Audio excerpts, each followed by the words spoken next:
Alright, y'all boys, we're back with another Jujutsu Kaisen Phantom Parade video, and today we're going to be doing the tier list of all the characters of where I think they stand in the current game. Now, do keep in mind, this is subjective. This is, in my opinion, where I think they stand.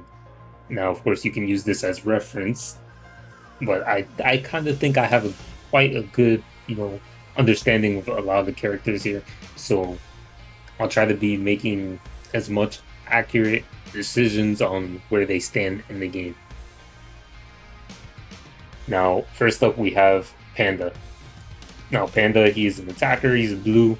We're just going to reference them by their color because I don't really, want to make it too difficult. We're just going to say blue, right? So, he's a blue character, and he's supposed to be an attacker.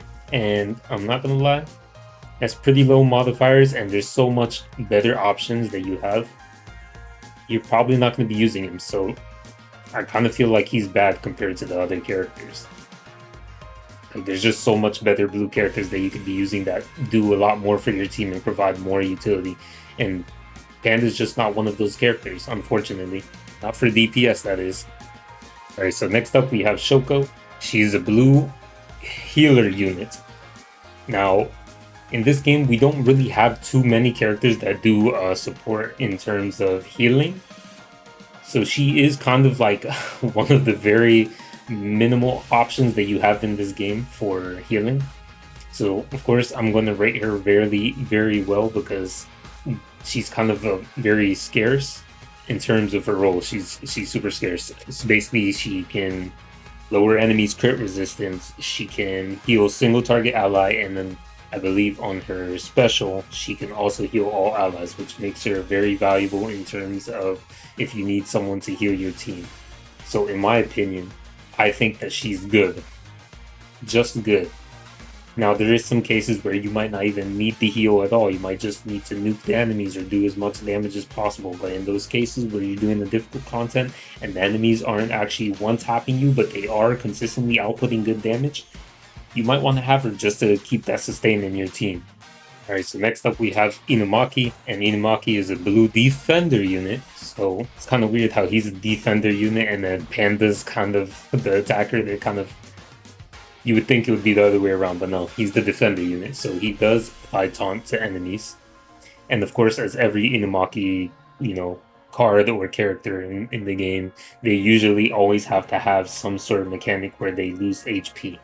So, I mean, he does lower the enemy's special attack count gauges as well by 2 when using his ultimate, but they also sacrifice HP. So, standard, a lot of his skills, I say a lot, but it's literally all of them. All of them sacrifice HP. And considering he's also the tank of your team while also sacrificing a lot of HP, I'd like to say that he's a good tank because he can also, he taunts and he kind of defends the team basically by just taunting the enemy and then also keeping them from ulting you. But at the same time, I kind of find it difficult to actually rate him highly because sacrificing HP just isn't good, especially when he's going to be taking the brute force of all the enemies too on top of it. So it's kind of like, at least he does have his auto skill or his passive, whatever you want to call it, which does recover his HP by 15%, but 6% chance if HP is, 35% or below at the start of the turn, which is kind of like, it's very restricting. So I'm not going to say it's very too good. I'm going to just say that he's kind of usable, okay? Like, I don't really think he's good, he's just usable, just because him being a defender and sacrificing the HP doesn't make too much sense when he's going to be getting attacked often. Next up, we have the OC, Yuki. He is a green defender unit, or I say defender, but he's more of like the supporter role, but he's basically like a defender. He kind of does more than what Inumaki was doing. So basically how he plays as is he can lower an enemy's damage. His other skill, Exorcism Wall, can also reduce all allies' Jujutsu damage received by 35% for 3 turns. And then he also has his skill 3, which is Defend Wall, which grants a selected ally immune to incoming damage for 3 turns, but only 2 times, so it can only take 2 hits. And then it also increases the selected allies Jujutsu damage by 25% for 3 turns, which is overall pretty good. He's a supporter unit, but he kind of like does like tank things. Like that's kind of crazy that he's doing like tank things, but he's a supporter though. He's a supporter. And then on top of that, he has an ultimate which does have a 80% chance to stun an enemy, which also makes him have some control in his kit as well. Now, he doesn't really have any auto skills or passives, if you will, but I mean, basically his entire kit alone kind of makes up for it. It kind of has all the little things that you would need all at once to keep your team alive.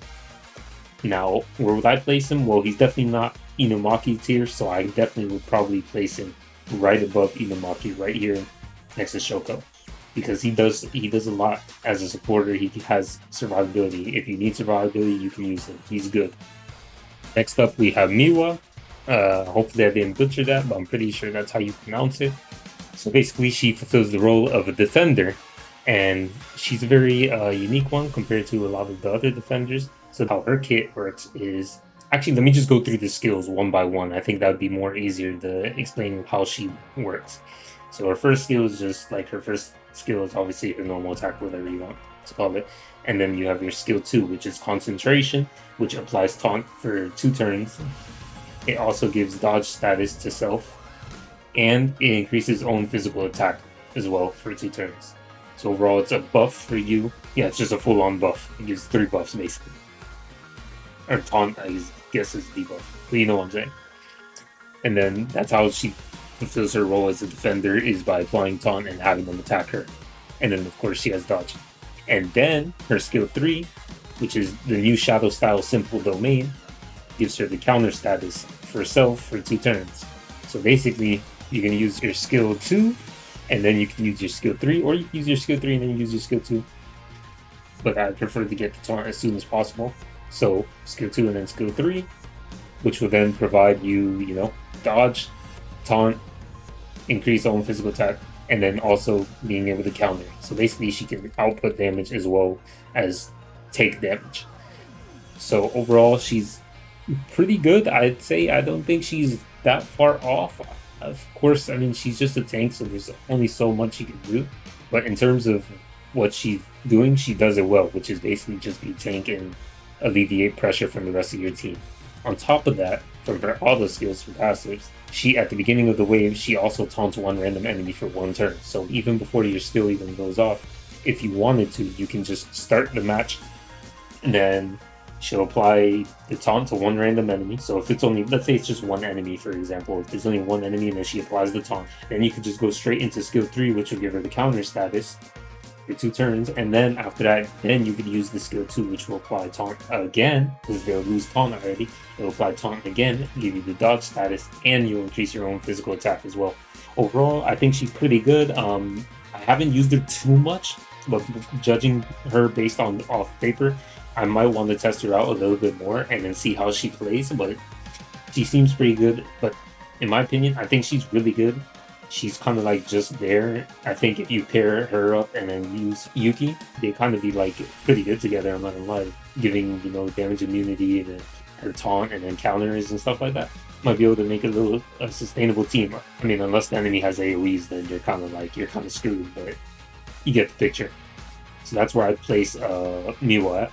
Next up, we have the SR Red Nanami, and he's an absolute insane unit. He is a buffer, and he's probably one of the best buffers, in my opinion, in the game. One of the best buffers. Because he increases damage dealt.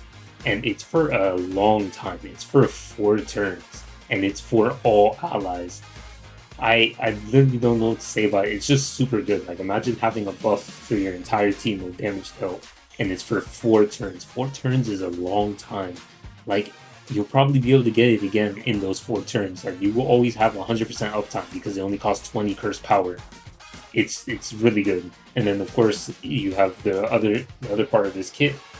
I mean, aside from just that, you have his ultimate, which is ultimate also increases damage dealt for all allies for 2 turns. So that, along with his skill 2, I believe they stack. So you can use both of them and they stack, and then you'll he'll do an insane amount of damage. That's literally all it is to his kit. He doesn't provide too much, but just that alone is good enough for your entire team. It's just insane. It's just like it enables so much DPS output. You could just run him in 3 DPS and you're going to do so much damage. In my opinion, he's amazing. There's no question about it. Usually doing as much DPS as possible reigns supreme in this game.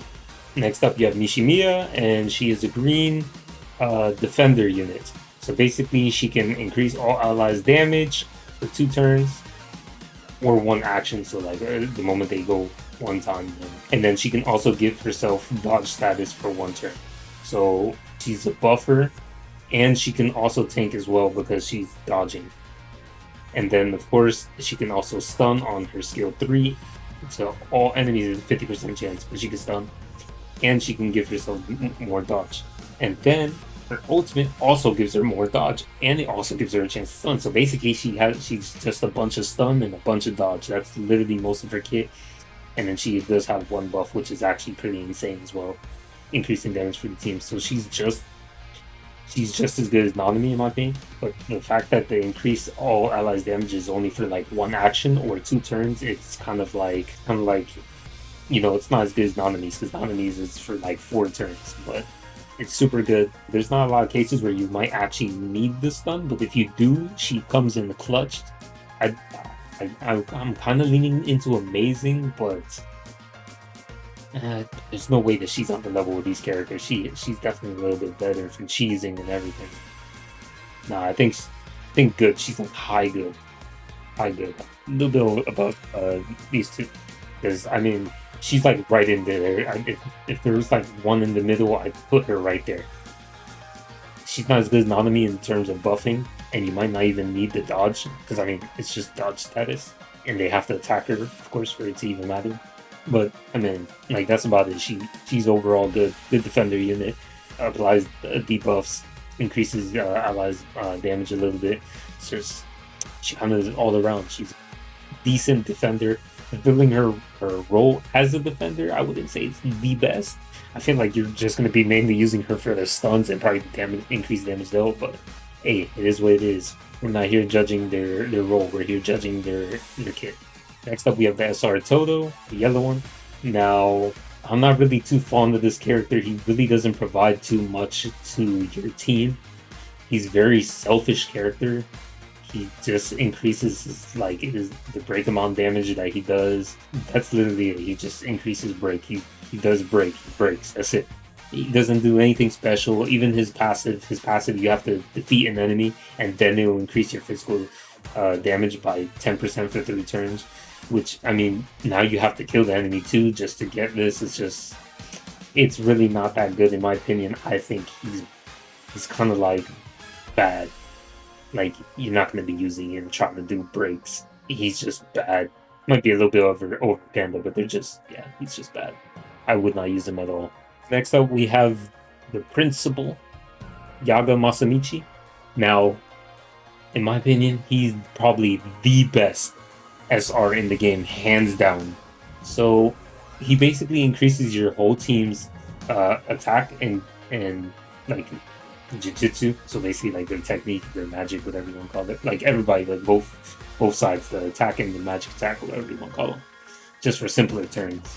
He boosts all of them for 4 turns. So it's very similar to Nanami. It's not increased damage though, but it's very similar. It's basically the attack. So you do pair him up with Nanami, they're also really good together. And then on top of that, his other skill is basically he does damage to an enemy, and that enemy, he increases the damage taken by that enemy for 2 turns. Let's just give a reference. At like level 1, it does 27%, right? For 2 turns, increased damage taken. That's insane. You just do that and the attack buff, and whoever your DPS or carry is, they're just gonna absolutely nuke him. No question. He's super good. He's a god character. Increasing the damage that the enemy takes and increasing your team's attack is just insane. I don't even really have to cover too much on him. He's just like, you use him compared to any other character.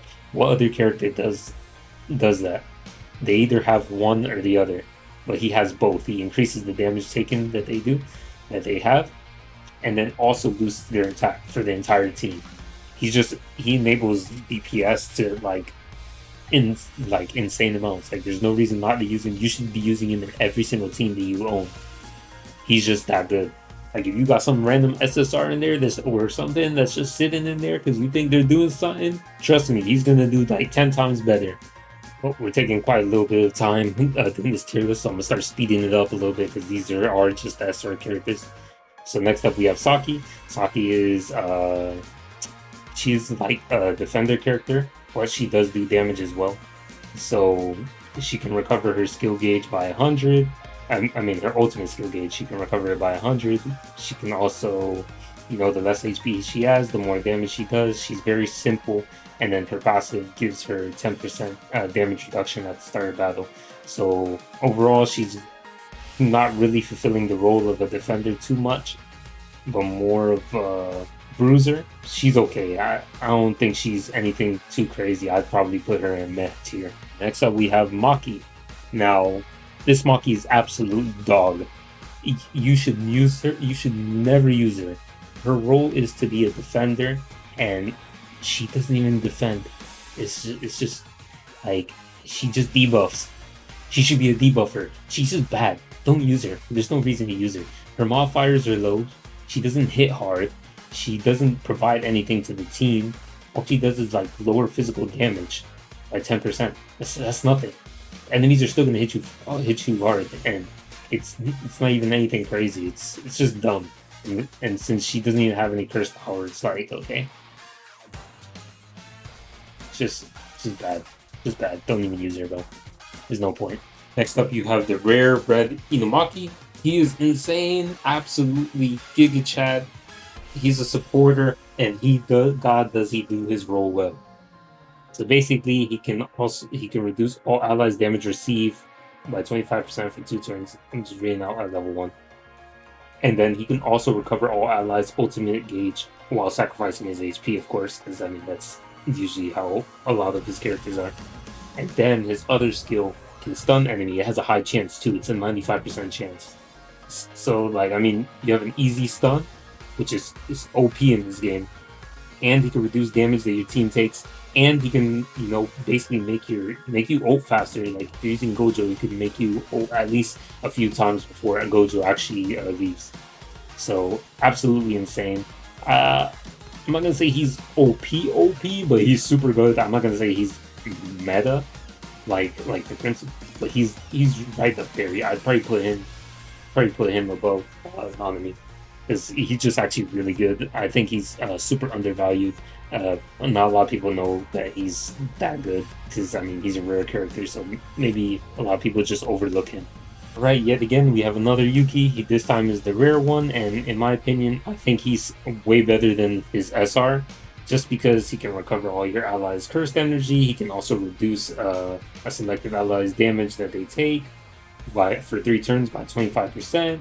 Can also increase all allies' Jujutsu damage as well for 3 turns, only 1 time, and it doesn't count himself. But that's okay because he's not going to be doing the damage anyways. So you just make a full Jujutsu damage team, and they're just going to go to town. And it's super good. He's just overall, it's nothing much to really say about his kit. He just buffs and does reduces damage. That's about it. It's just a straight support character. A little bit better than the healer, because I mean, of course, Shoko is the healer, but there's not too many uses for that right now. Next, we have the GOAT, Gojo.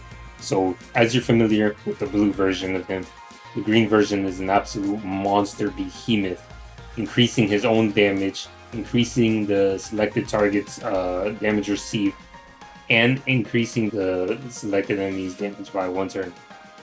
And just that alone is just absurd, because it's just, in my opinion, it's better than the normal Gojo, because increasing the damage that they take and increasing his damage as well. And it may not be for 3 turns like the normal Gojo, but it's for 2 turns. That's all you need to nuke.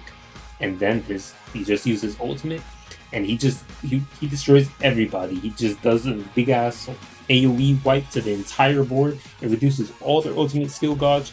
And yeah, then he'll just leave as soon as he activates it, which kind of sucks, of course. But it's Gojo, and he's OP. He has a 2000 basically 2000 percentage damage modifier when you max his ultimate skill. So it's just gonna do a shit ton of damage, and of course he's immune to damage basically. Like he's not gonna take anything. He's not gonna take any damage or anything. He's not gonna get stunned or nothing. He literally dodges everything just like the normal Gojo, and then he'll just leave after 7 turns just like the normal Gojo. Standard, he's gonna be on the top. Now you have the normal Gojo, very similar to the Hollow Purple Gojo, basically very similar.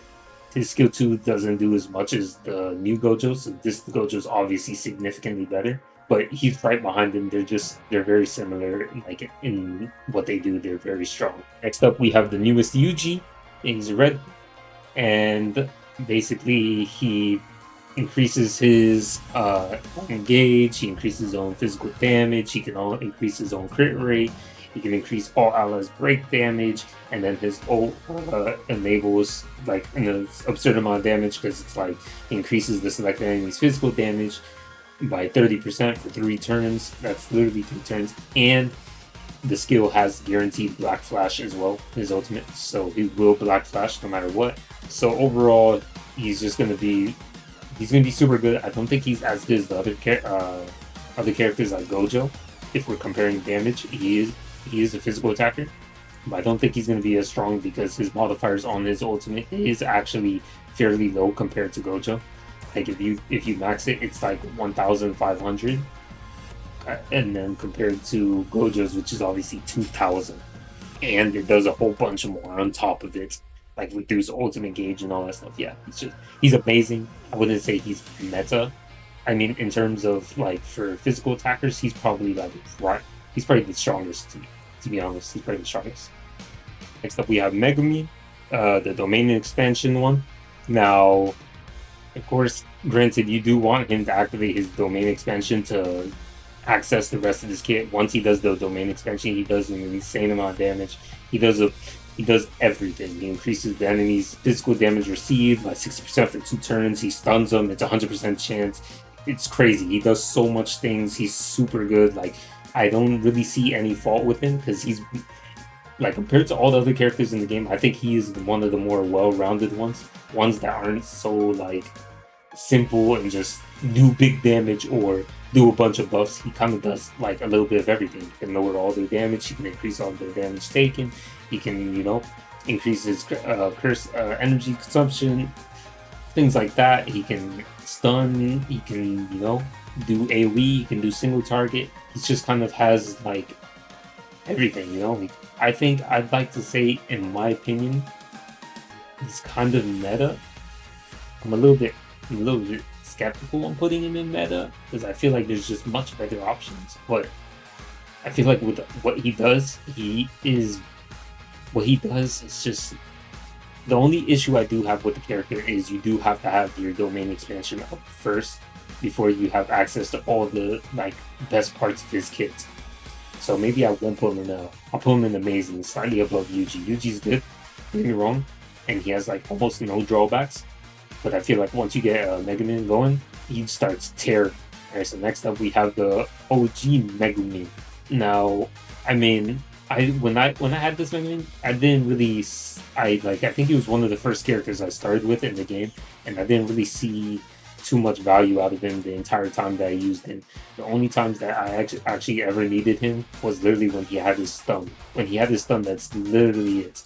And even then, with his stun, I don't think it's even worth it because the stun isn't anything crazy. It's 60% chance, and then it's only 100% chance once you max it. Well, not 100%, 98.7. So there's still a percentage of failure in there, but it just, he didn't really do too much. He was just kind of like, okay, well, that's all he did. That's all you really used him for, was the stun. The rest was kind of whatever. Skill 3's 30 cost, and then all it does is AoE. It doesn't even do anything. I kind of say meh. I don't even give him usable. I think he's just meh. Next up, we have Nobara. So Nobara, she's absolutely insane. Does Jujutsu damage, and basically she increases her own technique for her Jujutsu damage for 4 turns. She put nails on the enemy, and then the more nails that you have on the enemy, the more damage her ultimate does. So like if you just get her ultimate all the way to like max, and then you just do all the like you have the max stacks of nails, she's gonna do an insane amount of damage. It's not even funny. And then of course after she does the ultimate, she'll remove all the nails. And then one of her passives also increases her crit hit rate by 10% at the start of battle. So she has a high chance to crit, and she does an insane amount of damage in just one singular attack. Granted, she is a single target character, but just that alone, when she nukes them, she's just like, I don't know what to say. She's just like a big, hard hitting single target character. Like I really think she's meta, because a lot of the characters are leaning towards Jujutsu damage, and you can run a full Jujutsu team and they're gonna tear through. She's just really good if you want to get you want to get through a character or a boss. She's just gonna absolutely melt. Next up, we have OG Yuji. We got when the game released, Cursed Black Flash, whatever you want to call it, and he's alright. He basically buffs his ultimate gauge. He buffs his crit rate. Gives a higher Black Flash rate, and they're all for 3 turns. And then you just ult with him, and then that's about it. That's most of his kills. Literally just buff himself and then ult. That's all you need. He's okay. I wouldn't say he's meta, and I wouldn't say he's amazing either. I'd say he's more of good. The reason for this is just because he has lower modifiers. I believe at max it's only like 800 and 900% when you compare it to newer characters like Megumin and Gojo, who are like sitting at 1400 and like 2000 modifiers. They're just significantly higher. So I'd kind of say he's good. He's just good. Next up, we have Yuta. Now, Yuta, he's absolutely absurd. Like, bro, compared to all these characters, he does it all. There's no other tier I can give him aside from the meta tier. Just due to the fact that he can just do damage to everybody. He lowers all their crit resistance. His nuke is insane. The amount of damage he does on his nuke is 2000%. It's just like Gojo's. It's basically 2000% damage to all. He increases his own physical damage and Jujutsu damage by 20% because he uses both. Granted, he locks himself out after using his ultimate. He can't use it for like 4 turns. You can't charge it up, which means you're going to have to take maybe like 6 or 7 turns before you can use it again.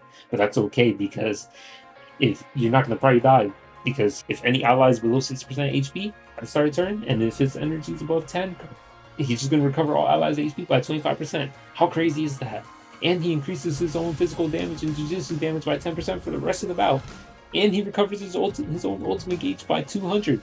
Up to 3 times in a single battle. 3 times is more than enough. A fight is never going to last longer than 3 times with all your allies going below 60% 3 times.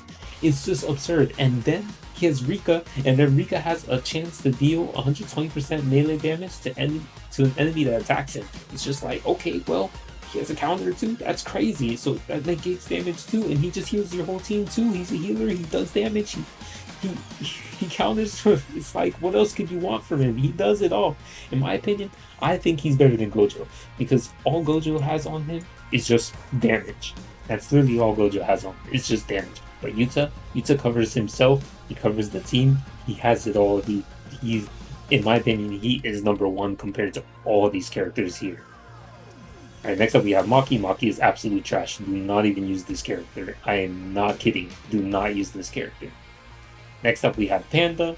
So Panda, he's usable. I'd say compared to other defenders, he's okay. He's just not cut out though, because just how much cursed energy you need to even use his taunt, and then once you actually use his ultimate, then he's more of a DPS character. So it's kind of like, okay, it's just like, what are you really there for? Are you there for damage or defense? Like, you trying to do both? Honestly, if you needed a defender, if you put a defender on your team, you probably needed that defender. So why would you ever go into attack mode? Do you think you're gonna do even more damage with him in attack mode? He doesn't even do that much damage anyways. It's nothing crazy. So there's no reason for you to even use him. If you wanted to do more damage, just use another damage character. If you wanted sustain, just use Yuta. You know what I'm saying? It is what it is. Alright, next up we have Inumaki. Inumaki's okay. He's a pretty decent character. I wouldn't say he's anything too crazy. He's not OP or nothing of the sort. He's just pretty decent, break and all that. Like you could easily break with him. He can heal himself, sustain. I guess like he doesn't.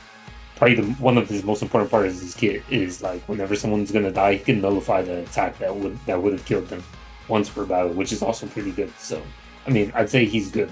I wouldn't say he's OP. He's good. Better than Yuji?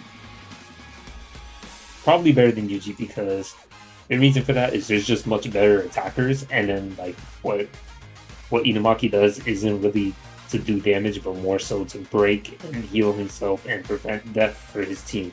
Now, he's more of a supportive character, and of course the support character is probably gonna age better than a DPS character. A DPS character always gets filtered out by better DPS characters, It happens very frequently compared to a support character. Next up, we have Todo. Now, in my opinion, he's one of my favorite characters, but that's just because I like him as a character. If I could, I would put him in meta, but based on his kit alone, he basically buffs the ally behind him.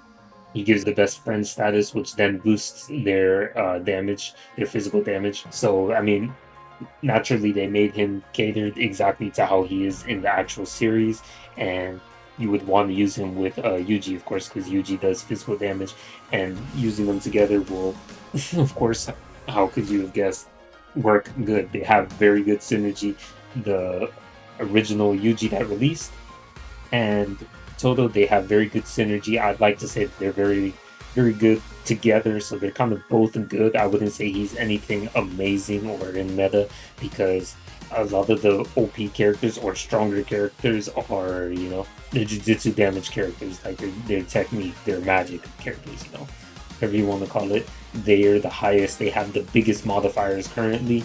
Todo's just boosting physical damage, and that's characters like Yuji, Panda, stuff like that.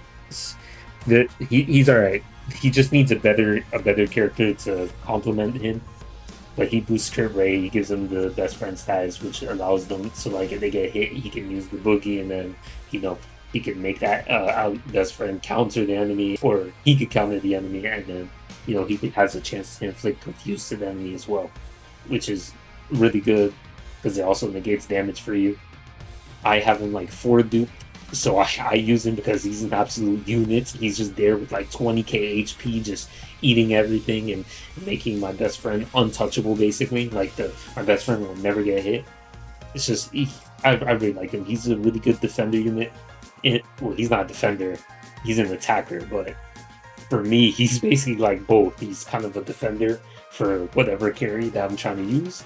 Do keep in mind when you do have him, he is only buffing physical damage rather than, Jujutsu damage like the top tier characters. So he does lose a little bit of value there. But once there is a physical damage character that does release that's OP, he might actually go up a little bit because he can buff that ally and increase how much damage they do and keep them from dying. But for now, he's gonna stay there. Nanami, I'd like to say he's usable. I don't really think in my opinion, he's not good until after his turns are up, until he goes on to overtime. Before overtime, he's just decent, So I'm just gonna leave him usable. Now I'm gonna start speeding through these because it's been quite a minute, and I just want to get this over with because holy, I did not expect this to drag out this long. So next up we have Geto. Now Geto, if you're playing auto, he kind of bit doo-doo, but if you're playing manual, he's actually pretty good with the amount of debuffs that he inflicts. And then of course, if you keep stacking up your cursed energy, then you're gonna do insane amount of damage. I'd like to say that he's amazing. I know it might be a little bit reaching, he might be good, but I mean, just based on his cursed energy, you probably have reached higher numbers with any of these characters below. I'd like to put him in amazing, maybe a little bit below Megumin, but like higher than Yuji. The reason for that is because Yuji he's a physical attacker, technique, jujutsu damage, whatever, are just, right now, they're just in the top end. Like, they just have so much better, like, higher modifiers and everything. It's just insane. He just doesn't hold a candle to them. Next up, we have Hanami, and then, of course, Hanami does quite a few things, basically taking on the role of a debuffer, if you will. So basically, lowers all enemies' damage, for 3 turns. That's a good amount.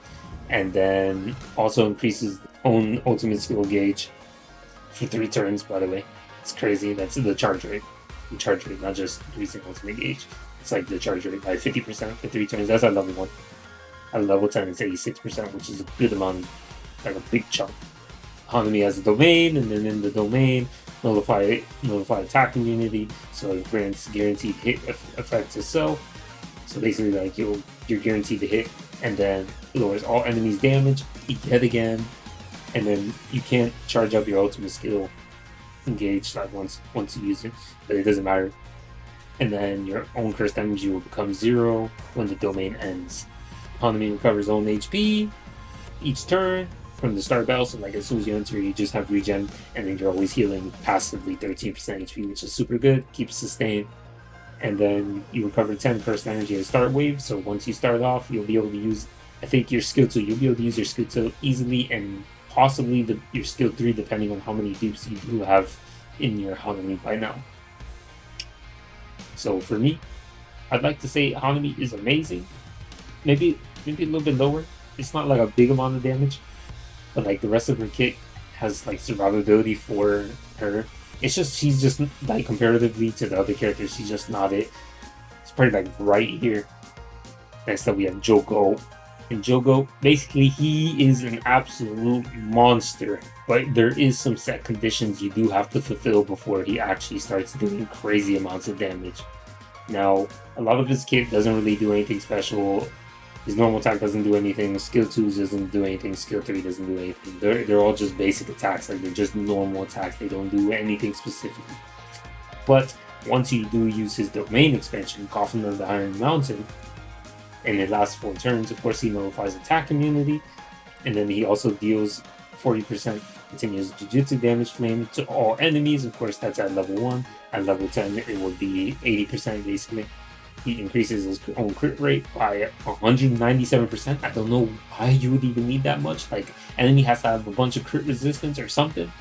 And then his own damage by 60%. And then he also reduces his own damage received by 30%. And then he recovers his own cursed energy by 60 without upper limit, so it overfills. That's just crazy. And that lasts for 4 turns. I'm pretty sure all of those effects activate per turn. I don't have them myself, so I can't really test it. I'm pretty sure that's per turn. So, like, that's just absurd. And then if you do get him below 50%, once you get that condition, then you will also increase your Jujutsu damage by 25% for the rest of the battle.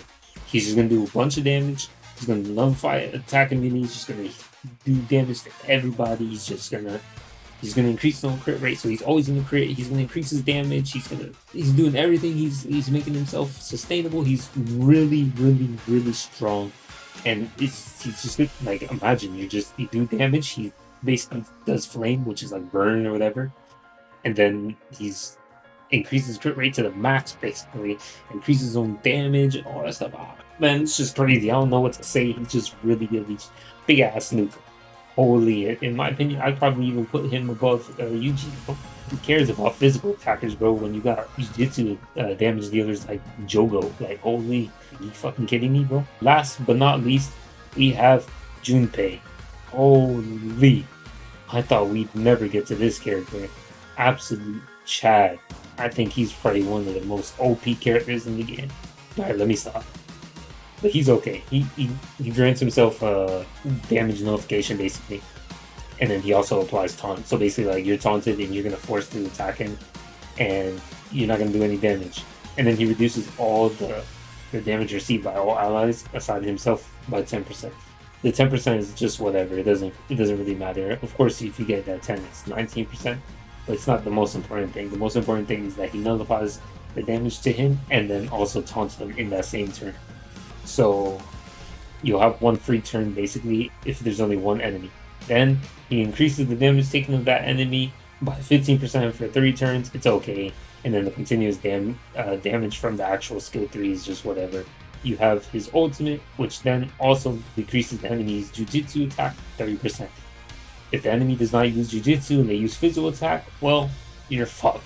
So your ultimate basically does like baby damage.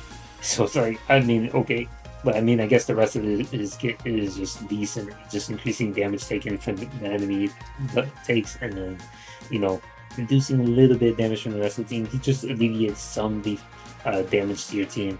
He's okay. I wouldn't say he's anything OP or anything.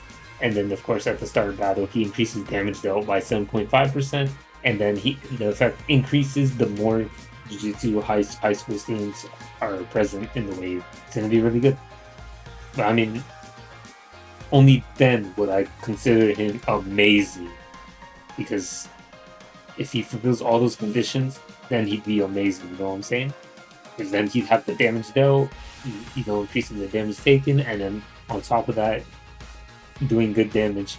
Because he has a fairly decent multiplier. I'd like to say he's good. He's just good. Maybe. I feel like. Yeah, I feel like Junpei's a little bit better than Maki. He's just good. But I think these are going to be overall the characters that I'm going to go with that are probably the best at the moment in the game for everything. Like, you run the team with just Yuta, Gojo, the principal, and then what's his name? Nobara. It's over. It's over. Just that one team with the principal increasing all their damage and then increasing the damage taken from that enemy.